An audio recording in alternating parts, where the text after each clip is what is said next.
country and for the People's National Army in 2026. The ceasefire is said to be holding in Gaza, allowing tens of thousands of displaced to return and try to find their homes in the devastated territory. And US President Donald Trump has announced new 100% tariffs on all Chinese goods in addition to already existing tariffs on Beijing after China placed export controls on rare earths.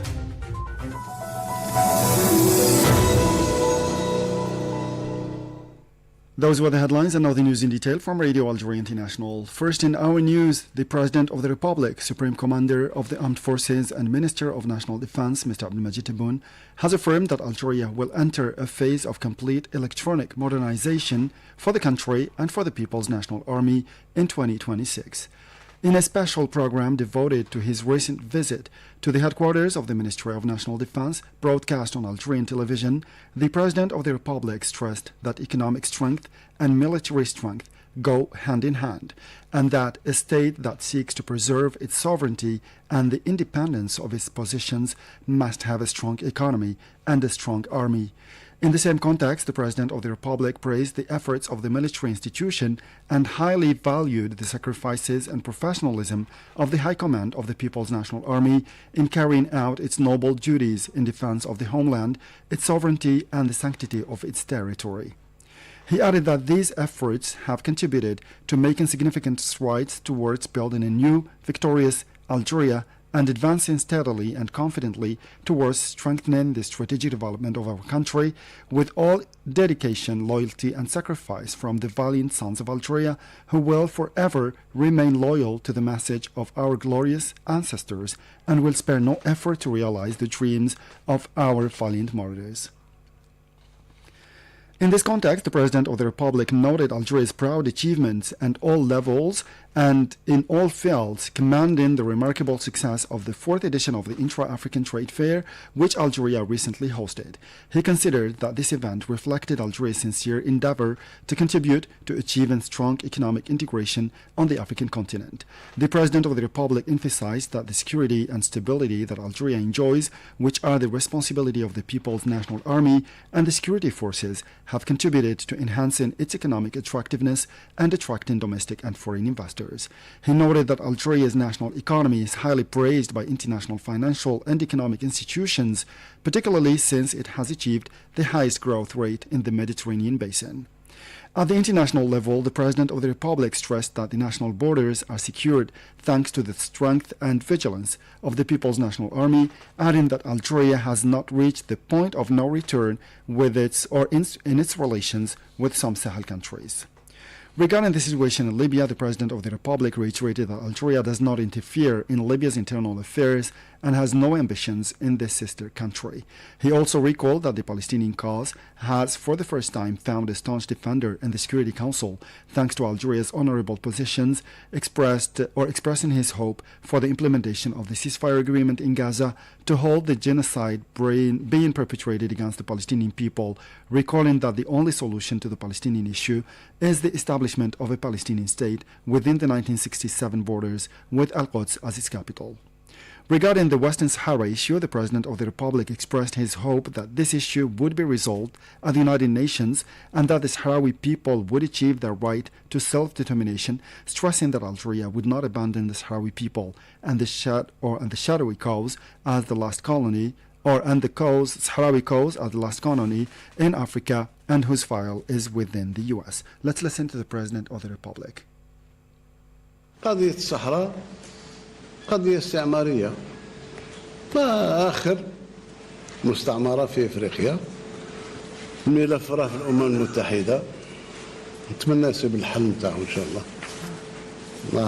بعض الدول العظمى تسعى إلى حل المشكل، نتمنى أنه يتحل، والفضل أن أشقائنا الصحراويين تكون لهم الفرصة نتاع تقرير مصيرهم.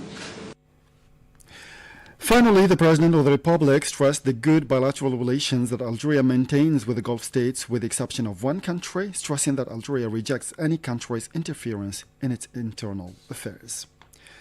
And the Algerian parliamentary delegation participating in the 4th Committee of the UN General Assembly in New York has embarked on an intensive program bringing beginning with the coordination meeting with Algeria's permanent representative to the United Nations, Ammar Benjama.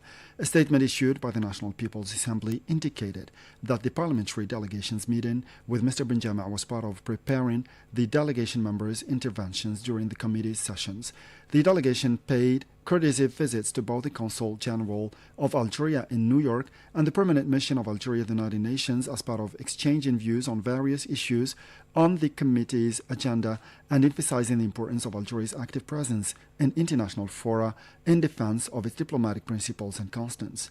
These meetings concluded, according to the statement, by emphasizing the commitment of the National People's Assembly deputies to convey Algeria's voice with all responsibility and pride and to consolidate its permanent diplomatic presence in defense of just causes, foremost among which the right of peoples to self-determination in line with the established principles of our country's foreign policy. UN Security Council members have expressed concern at a Security Council meeting on threats to international peace and security over escalating tensions between the United States and Venezuela. During the UN Security Council emergency session held at Venezuela's request, following deadly U.S. military strikes on 4 boats that Washington says were carrying drugs, the member states called for utmost restraint to avoid escalation. For his part, Algeria's representative to the UN, Ammar Benjama, urged all the parties to exercise maximum restraint and avoid any action or rhetoric that could further aggravate the situation in the region, favoring dialogue and diplomacy. Let's listen to Mr. Benjama. Algeria calls on all parties to exercise maximum restraint and to avoid any action or rhetoric that could further aggravate the situation. Dialogue and diplomacy. Dialogue and diplomacy remain the only viable means to resolve dispute and maintain regional stability. In the particular context of recent development in the region, we recall the importance of preserving Latin America and the Caribbean region as a zone of peace, as proclaimed by the region's leader, a commitment that must continue to guide relation among its state. The Algerian diplomats stressed that Algeria, which had fought drug trafficking and transborder crime, firmly believes that the fight against this scourge requires the efforts of all, and no country could face up to it alone. Algeria, who have experienced firsthand a bitter fight against cross-border drug trafficking and organized crime, believes that the resolute fight against this scourge is a shared responsibility, a shared effort of the entire international community. No nation can face it alone. It must be addressed through international cooperation, rooted in mutual respect, sovereignty, and solidarity. That was Algeria's permanent representative to the UN, Ammar Benjama. Shifting now to the Middle East, where the ceasefire is said to be holding in Gaza, allowing tens of thousands of displaced to return and try to find their homes in the devastated territory. According to the news agency Wafa, about 200,000 people have returned home in the northern part of the territory at a time when 250,000 reached Gaza City. The ceasefire in force in Gaza is part of the first stage of the peace plan proposed by U.S. President Donald Trump and signed by the two parties. It provides for an end to the Israeli attacks on Gaza, the Israeli occupying forces' withdrawal from the territory, the exchange of prisoners, and the access to humanitarian aid. This came as the Office for the Coordination of Humanitarian Affairs, OCHA, today said that the announcement of a ceasefire has generated a new hope for relief at last in Gaza.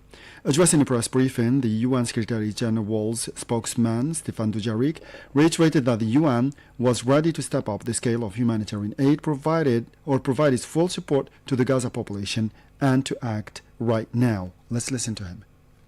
We and our partners are ready to scale up the humanitarian response immediately. And as you heard yesterday, in order to deliver on this plan, we need the opening of additional crossings, safe movement for aid workers and all other civilians, the unrestricted entry of goods, of visas for staff, and space for ourselves and our NGO partners to operate in line with humanitarian principles. After 2 years of war, the rehabilitation of infrastructure is urgently needed to enable recovery. The private sector is also critical to that recovery. Our humanitarian colleagues appeal to all leaders backing the ceasefire to help us secure the conditions to carry out unimpeded humanitarian operations. Still in the Middle East, in Lebanon, President Michel Aoun has denounced the airstrikes carried out overnight by the Israeli army against civilian infrastructure in the country's southern part, during which one person was killed and 7 other people wounded. He said that once again, Lebanon's southern part is targeted by an audience attack, which is the more so as serious as it occurred after a ceasefire is reached in Gaza. The news agency ANI stressed that at least 10 strikes were launched by the Israeli planes in violation of the ceasefire reached last year. And the UN High Commissioner for Human Rights, Volker Turk, has denounced the recent massacre targeting tens of thousands of civilians in the besieged town of El Fasher in Sudan's western part.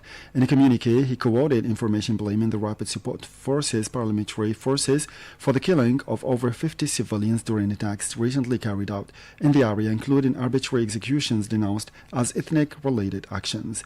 The UN Human Rights Commissioner expressed consternation at the paramilitary troops' contempt for civilian lives and urged for the protection of the population and public properties, notably shelter for displaced, hospitals and mosques.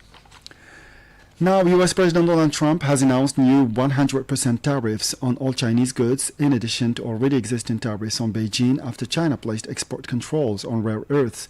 The U.S. President claimed the tariffs, which will go into effect on November 1st or sooner, depending on any further actions or changes taken by China, were reciprocal.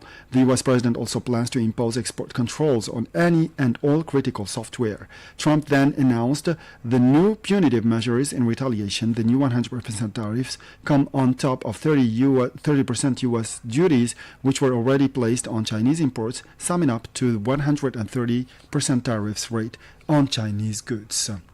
The new tariffs threaten to restart a trade war first launched earlier this year, shortly after Trump took office, with both nations exchanging exceptionally high tariffs, which were later paused after several rounds of negotiations. And France's President Emmanuel Macron has reappointed Sébastien Lecornu as Prime Minister days after he stepped down from the same post.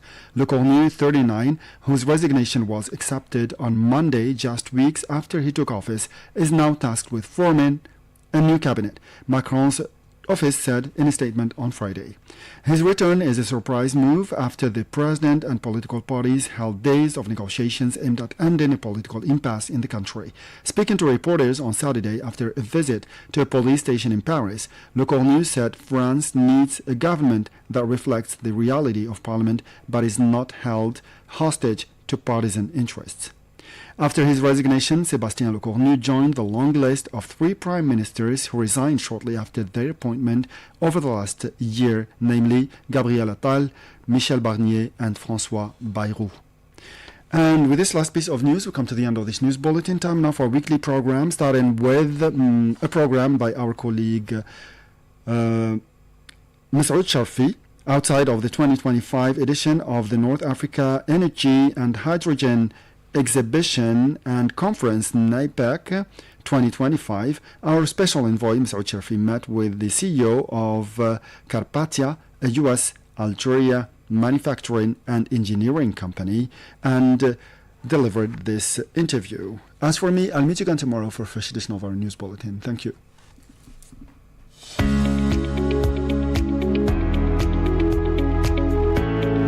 Hello and welcome, dear listeners. This is your weekly program Technoverse and the Science Planet on Radio Algeria International. Today we take you to